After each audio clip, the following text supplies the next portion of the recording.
పెళ్ళైనా పండగైనా వేడుక ఏదైనా పట్టుచీరల ప్రత్యేక వేదిక వారాహి సిల్క్స్. సాంప్రదాయానికి సౌందర్యానికి వారధి. ఆంధ్రప్రదేశ్ రాజధానికి సమీపంలో ఉన్నటువంటి ఎయిమ్స్ మంగళగిరికి తాగునీటి కష్టాలు అతి త్వరలో తొలగిపోనున్నాయి. గతంలో అంటే 2016లో నిర్మాణాన్ని ప్రారంభించి 2 ఏళ్లలో యుద్ధ ప్రాతిపదికన ఎయిమ్స్ మంగళగిరి నిర్మాణాన్ని పూర్తి చేసి 2018 నుంచి సర్వీసెస్ని ప్రారంభించింది ఎయిమ్స్ సంస్థ. అలానే మెడికల్ కాలేజీలను కూడా 2018-19 నుంచి ప్రారంభించి మొదటి 2 సంవత్సరాలు కేవలం 50 మంది మాత్రమే స్టూడెంట్స్ని యాక్సెప్ట్ చేశారు.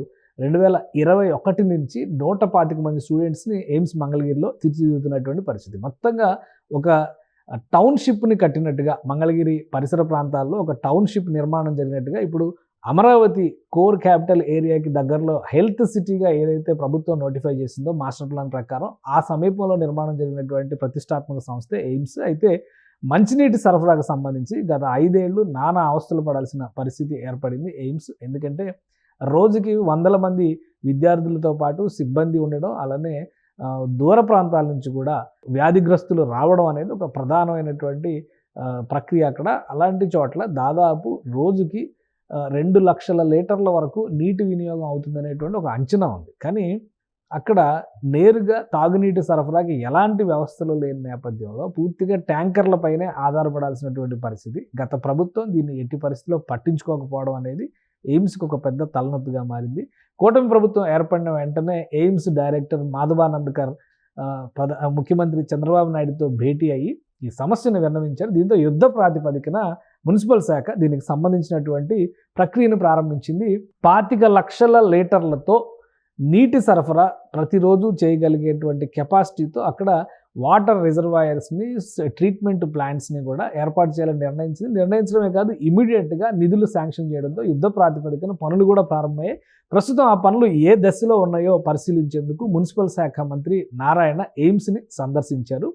అక్కడ నిర్మాణ దశల్ని దృష్టిలో పెట్టుకుని ప్రధానంగా గుంటూరు ఛానల్, ఆ పక్కనే ఉన్నటువంటి గుంటూరు కాలువ, అలానే ఆత్మకూరు చెరువు, ఈ రెండింటిని దృష్టిలో పెట్టుకుని అక్కడి నుంచి తాగునీటి అవసరాలు ఎయిమ్స్కి తీర్చేందుకోసమే ఈ ట్రీట్మెంట్ ప్లాంట్స్ని రాష్ట్ర ప్రభుత్వం నిర్మిస్తుంది.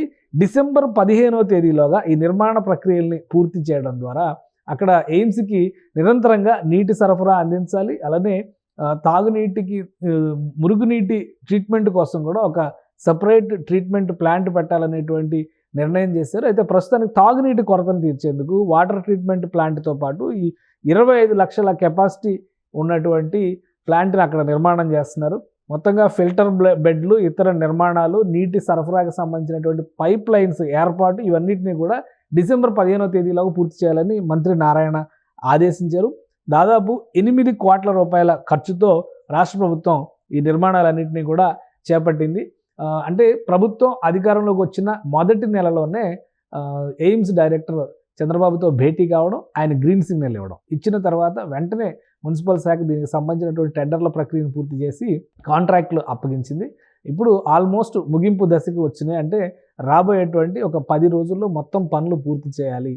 డిసెంబర్ 15కి ఒక టార్గెట్ పెట్టారు. ఈ నెలాఖరు లేదా జనవరిలో నీటి సరఫరాని ట్రయల్ రన్ పూర్తి చేయడం ద్వారా ఎయిమ్స్కి కావాల్సినటువంటి తాగునీటి సరఫరాని ప్రారంభించేందుకు రాష్ట్ర ప్రభుత్వం సంకల్పంతో ఉంది.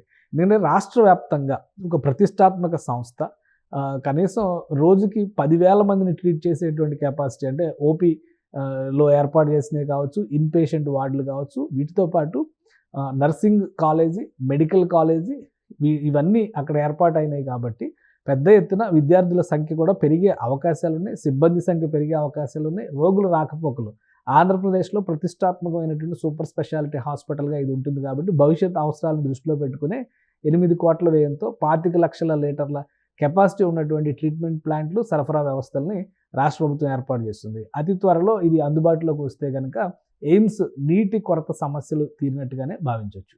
సుమన్ టీవీలో మీ పర్సనల్ అండ్ బిజినెస్ ప్రమోషన్స్ కోసం కింది నెంబర్కి కాంటాక్ట్ చేయండి.